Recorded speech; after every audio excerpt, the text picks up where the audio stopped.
जयपुर ग्रामीण की जो शाहपुरा विधानसभा है, इस बार सबकी नज़रें वहाँ पे टिकी हुई थी क्योंकि वहाँ पे इस बार एक युवा ताल ठोक रहा था। युवा का नाम था मनीष यादव।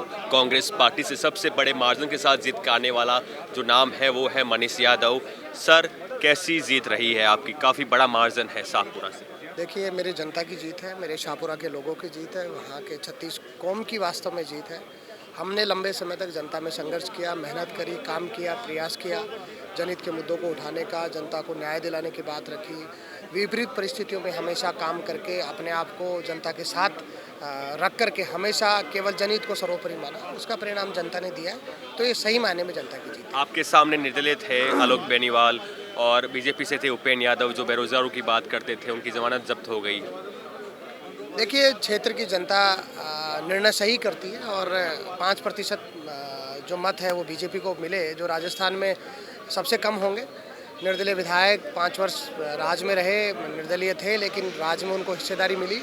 पूरे 5 वर्ष में जो जनअपेक्षाएं जनता की रही शाहपुरा की, उस पर वो खरा नहीं उतर पाए, काम भी नहीं हुआ, उनके रहते हुए भ्रष्टाचार भी हुआ और उसकी वजह से मुझे लग रहा है कि उन बातों को संज्ञान में लेकर के कांग्रेस के आलाकमान ने मुझे वापस उम्मीदवार बनाया और 65,000 वोटों से कांग्रेस के उम्मीदवार को जनता ने जिता करके भेजा। तो मुझे लग रहा है कि अगर सही तरीके से आप काम करते, मेहनत करते, तो मेरे जैसे व्यक्ति को जब भारतीय जनता पार्टी का राज राजस्थान में आया है और जनता ने 65,000 वोट से जिता करके मुझे विधानसभा में भेजा है, तो अगर आप काम करते रहते हैं तो जीत अच्छे से मिल सकती है। लेकिन जिनको निर्दलीय विधायक जो हमारे थे उनको जनता ने नकारा, वो उनके काम के तरीके से नकारा और भ्रष्टाचार जो पूरे 5 वर्ष में उन्होंने रखा उसकी वजह से नकारा। और जहाँ तक सवाल है भारतीय जनता पार्टी के कैंडिडेट का, तो मैं ये मानता हूँ कि वो भी वहीं के स्थानीय, जनता उनको भी अच्छे से जानती थी, उनके पृष्ठभूमि को जानती थी, तो जनता ने जैसा निर्णय किया। कांग्रेस पार्टी ने जहां जहां युवाओं पर दाव खेला वहां पे उनके लिए लाभदायक रहा। जहां वरिष्ठ नेताओं को जिम्मेदारी दी, जिनके खिलाफ नेगेटिव रिपोर्ट बताई जा रही थी, वो चुनाव हार गए। 17 मंत्री है उनमें।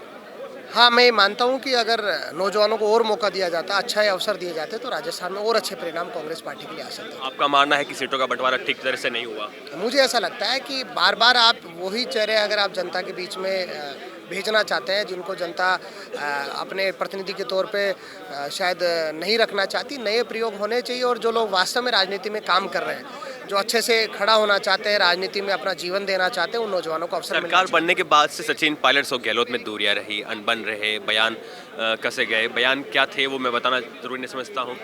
क्या ये एक बड़ी वजह रही सरकार? देखिए, अगर और अच्छा समन्वय होता तो मुझे लग रहा है कि राजस्थान में राज आ सकता था। समन्वय अगर अच्छा रहता तो ये जो पूरे 5 वर्ष में चला उससे कहीं ना कहीं परिणाम प्रभावित हुए भी हैं।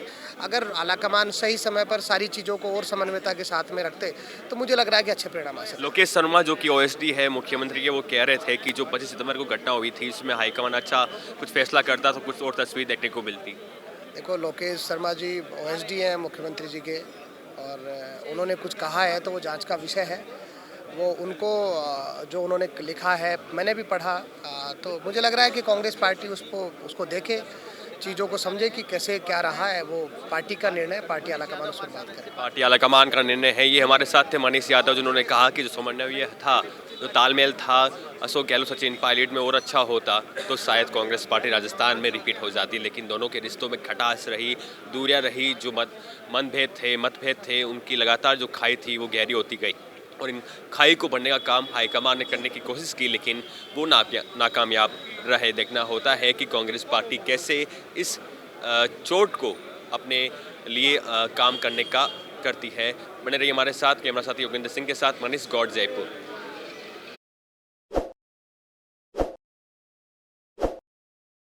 ताज़ा खबरों के लिए विजिट करें द फैक्ट इंडिया की वेबसाइट और डाउनलोड करें द फैक्ट इंडिया ऐप।